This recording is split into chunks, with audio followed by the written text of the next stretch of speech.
Ever feel like you're constantly swimming upstream, like life just keeps piling more on and you're barely keeping your head above water? Yeah, I hear that a lot, that sense of overwhelm. It almost becomes like the background noise of everyday life for so many people. Exactly. And I think deep down, what most of us crave is that feeling of, well, peace, you Yeah. know, that calm amidst the chaos. That peaceful mind everyone's always talking about. Right.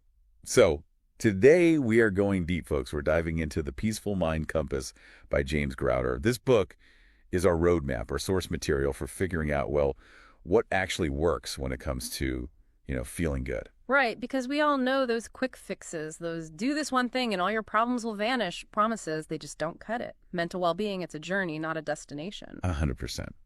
And what I really appreciate about Grouder's approach is that he gives you actual tools. He calls them mental health hacks, which I admit at first I thought was a bit gimmicky, but these are actually evidence-based strategies, backed by neuroscience, psychology, the real deal. Yeah, he doesn't just throw stuff at the wall and see what sticks. He's really grounded in the science of well-being. And the best part is, he explains it in a way that anyone can understand.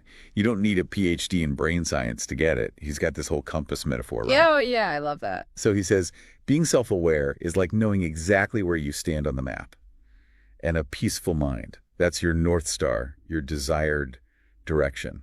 And the hacks, those are the tools, the compass, the strategies you use to get there. It's such a good visual because it really highlights that it's an ongoing process, right? You're not just passively following a set path, you're actively navigating, constantly making adjustments, like checking your compass, making sure you're still on course. Totally. So today we're hitting the highlights, the key waypoints, if you will. We'll be touching on everything from self-awareness, that starting point, to finding those anchors in the present moment, like being mindful, grounding yourself. We'll talk about how to deal with that inner critic we all have, that voice that just loves to bring you down. Oh, that inner critic. We all know that one too well. Right. And of course, we'll dig into emotional regulation because, let's be honest, sometimes those emotions can feel like a runaway train. And we'll look at practical strategies for dealing with stress, cultivating a more positive mindset, and, even those basic things like sleep, movement, and nutrition. That's all connected. Can't have a peaceful mind without a healthy body. Exactly.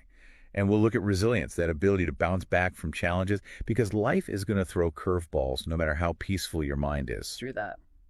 Now, Grouder does a fantastic job of debunking some common myths along the way. We'll touch on those as we go.